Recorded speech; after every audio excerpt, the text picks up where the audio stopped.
watching 0 to 60 and this is how to install a JB4 tuner. For the install you will need a flathead screwdriver and a 10mm spanner. They're the two essentials. If you've got them, also ideally a pair of pincers and also a pair of cutters. Now the JB4 tuner comes in two forms. You can get it with or without the Bluetooth connector. Now if you've got the Bluetooth connector, that's great.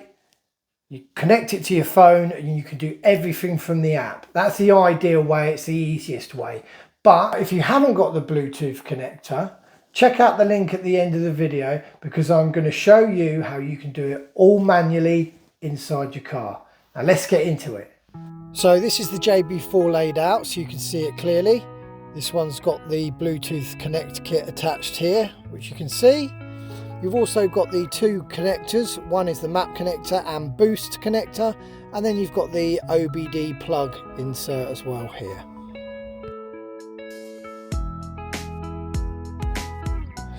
So let's pop the bonnet, open it up, and then the first thing we're going to do is remove the engine cover, which has got 4 rubber grommets holding it in place. Simply pull up in each corner and pop the cover off.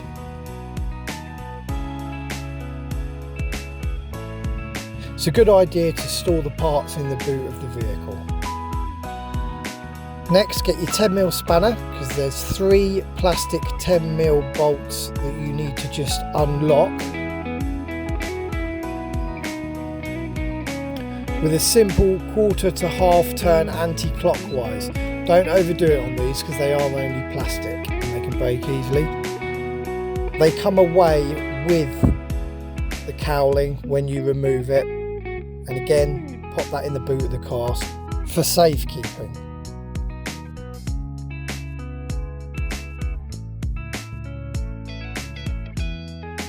So this is the area where we're going to store the JB4 a little later in the video. So the next cowling that we're going to remove, best to use pincers for this. You can just pull up the inside part and then remove the outer part. Just be careful with the pincers that you don't touch the paintwork because we don't want to scratch anything.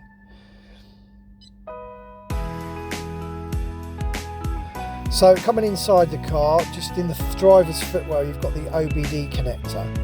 Now you just push it in and it stays in here. You can see I've removed the rubber from around the door because I'm putting this in temporary. This is the route that I'm going to run it. It's the quickest and easiest way to run it from the inside of the car to under the bonnet, and it's easily removable.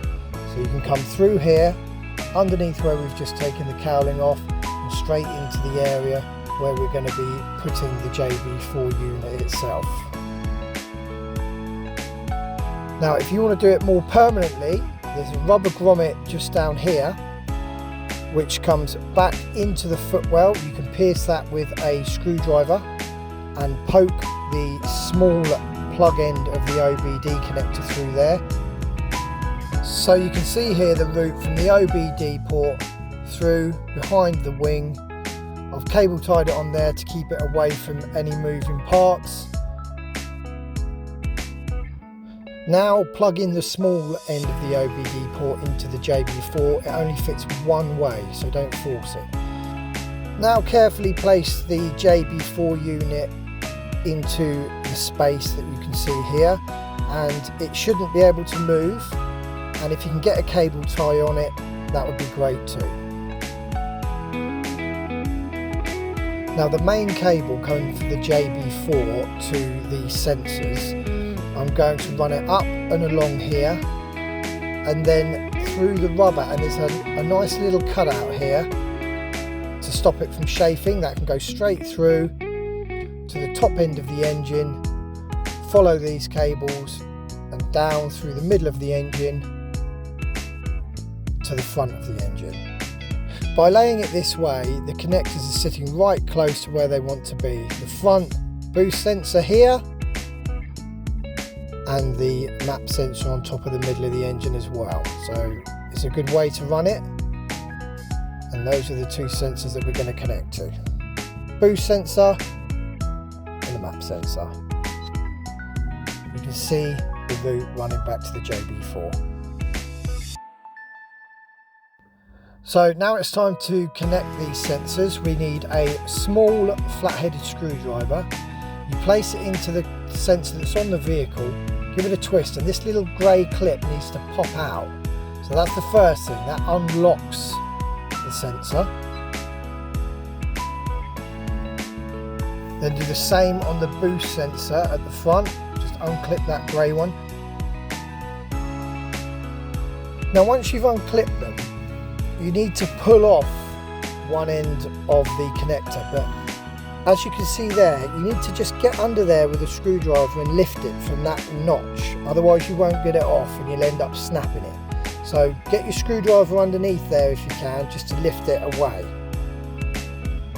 On the front boost sensor, it might be worth removing this other sensor to the right, just so you can get round the back to make it easier to unclip. So remove the top sensor connector out of the way that's on the vehicle to give us a bit of room. We're going to get the JB4 connector and plug it in. Now they only go one way, so make sure when you get it, you clip it in and it will make a little click noise once it's in. Squeeze it on, it will make a click noise, and then pull down that little grey clip at the top to lock it in place.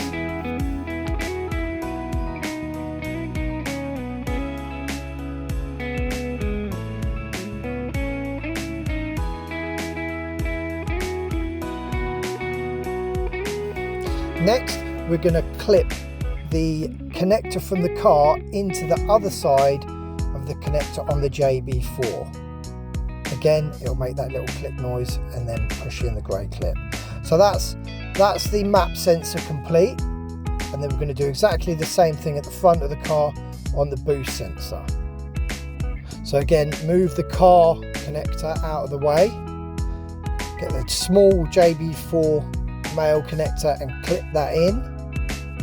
You'll hear that click, and then get the other side of the JB4 connector and click in the car connector to the JB4 connector. Again, you'll hear that click. Now all the sensors and connectors go in one way, so there's little nodules inside those clips, so they can only go in one way, so don't force them, they should go in quite nice and easily.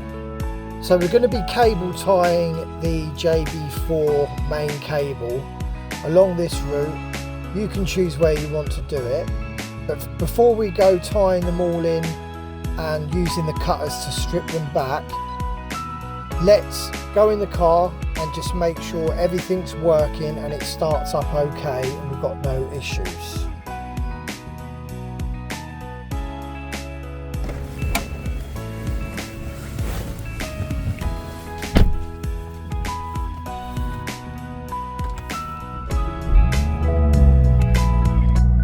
So all the warning lights should go out and we know it's good to go.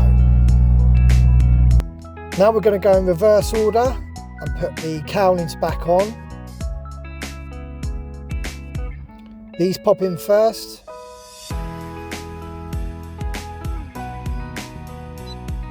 And then you push in the plastic plug. And then repeat here and here. This one is attached to the rubber. Replace this piece of cowling. There is a little notch that you need to push it in here. Once you've got that lined up, it sits nicely. Push the rubbers back over all the way along. It will all line up then, and then it's simply doing those 3 plastic bolts up nice and gently with a 10mm spanner. Again, you'll see it's about half a turn, the arrows will all line up and you know you've not over tightened them. And last but not least, replacing the engine cover.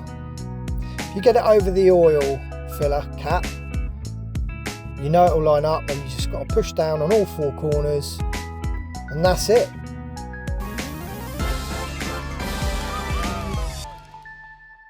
So as easy as that, the JB4 is now installed. Click on this link if you want to know how to manually change all the settings on the JB4. And if you've enjoyed this video, why not subscribe by clicking on the subscribe button. Now I'm going to go and try out that JB4 and see just how good it is.